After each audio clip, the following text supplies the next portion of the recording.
right. The whole Sean Lee angle, they are trying to work out a deal or a situation for Sean Lee to come back for another cup of coffee. My thing is, Cowboy Nation, can he be valuable?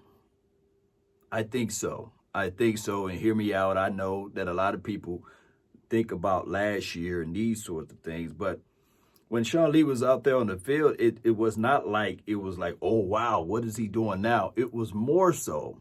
It was more so when we saw the inconsistency with Jalen Smith and the inconsistency aspect of it with as well as with LVE.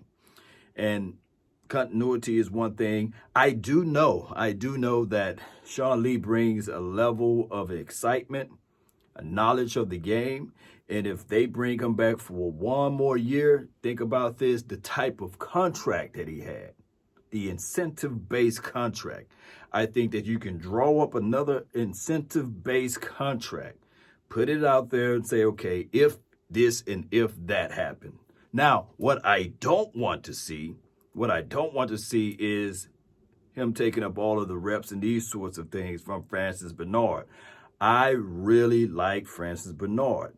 Here's the situation. Is Francis Bernard ready? I don't think that he's completely ready to play, but I'm thinking that if he can just get some of that information from Sean Lee, right? And Luke Gifford, Luke Gifford's trying. Luke Gifford is trying because he's taking everything to be out there on the field. And we know of his injury situation. But when I think of everything, Cowboy Nation, I think of Sean Lee as a brain of operation. I do. It's a whole different story from the Tyrone Crawford. It is two different stories. Now, Tyrone Crawford's leadership ability off the field is second to none with the Dallas Cowboys. Second to none, flat out. I believe that without Tyrone Crawford, there would have been a lot of other stuff, and a lot of people just don't know. Tyrone Crawford was like that gorilla glue that hold a lot of things together. And I'm glad that he's retiring because he was so well liked within the organization, especially with the Joneses. You win their trust, you win their love, you win their adulations. Man, they've tried to figure out things. Just like the other guy, what's his name? Miles Austin. You guys remember him?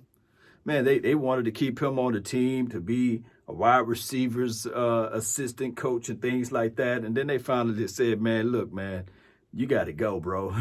And I think he went to 49ers. From the 49ers, I think he went back to somewhere else. Wherever he's at, I'm thinking that could be the same situation and scenario with Tyrone Crawford.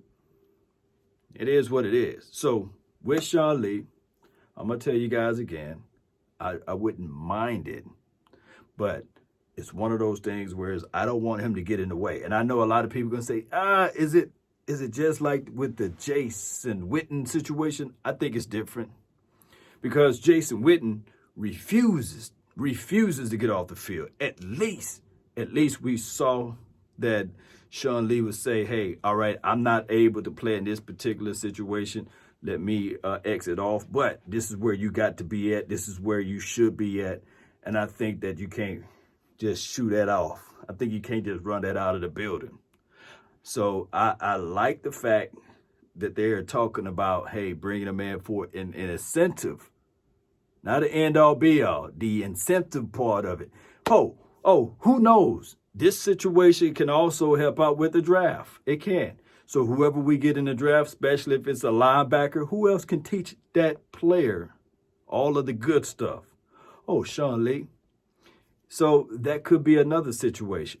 I just wish that they draw up a contract where it says if he cannot perform or do these type of situations in practice, then he won't be able to see the field.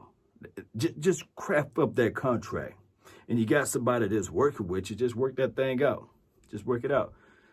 Because you definitely don't want him to leave and go up there to New York and help out those linebackers. I'm not saying that he will, but there is a certain coach up that way that like to say, hey, can you help out our team?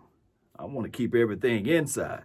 A famous guy once said, I'd rather have you inside the tent pissing out than outside the tent pissing in, if that can make any sense to you guys. Abraham Lincoln said that. So we want to be able to keep some stuff inside, Cowboy Nation. And on top of that, when we think about this, I got to pull this up. And we'll talk some more about it when I go live. Oh, I've seen Dak Prescott over there in Oxford pumping that iron, getting ready for the season. Yeah, he looks like he's going to be really, really, really in tune with the right mindset and be ready. So when those doors open up for training camp, whatever camp that's going to be available, he will be ready. And I can't wait to see all of that good stuff. Hey, Cowboy Nation, y'all know how this thing goes. And Mike McCarthy, this is what I want. I got to say this too. With the coaching staff that we got, I want this particular coaching staff to be hungry. I'm talking about with a PhD mentality, poor, hungry, and determined to make something happen, to say to everybody, yes, we failed. Yes, we failed. We didn't do what we set out to do last year. And especially Dan Quinn for jumping into the mix. There's a story out there that, hell, throughout all the stuff that's going on, he could be the most valuable person and the most valuable acquisition that occurred, because now you're bringing in some familiarity. Now you're bringing in somebody that can identify with this team. But we really want him. We really want him to be hungry. I want him to look at this thing and say, man, Cowboy Nation, hey, I dropped the ball over there in Atlanta's land, but now I got a second chance at proving myself that I'm worth the grain of salt. Man, let me get these guys together. And I want people to also understand, to know this. I've seen a lot of people say, well, it didn't work out in Atlanta. That means it's not going to work out here. Well, newsflash, it don't work that way. Bill Belichick didn't work out in Browns. He didn't work out there, right? But he worked out where he was at now. It didn't work out when he went to the Jets. I think he only went for a cup of coffee, and he said, you know what? It don't get hot enough over here as far as his coffee. Let me go somewhere else. I think he did some type of switcheroo with them. But that's much to do about nothing. What I'm saying is, Cowboy Nation, it's not a single brush that you can paint everything with. This football life, this football situation, it come at you in different ways, right? It come at you with different flavors and different flows. And it's up to that team to realize and understand that, hey, we're going to get our troops together. We're going to be battle tested. We're going to be ready. And the best way possible is to hit everybody with the element of surprise. Everybody can count us out. That's cool. That's understandable. But when it's time for us to show up and show out, we got a bone to pick. We got something to prove with everybody, starting with the quarterback all the way down to the running back and the offensive lineman and everyone else. They got something to prove. Let's prove it. Cowboy Nation, post me your thoughts down below in the comment section. How do you feel about Sean Lee? Should he just go ahead and walk off and retire?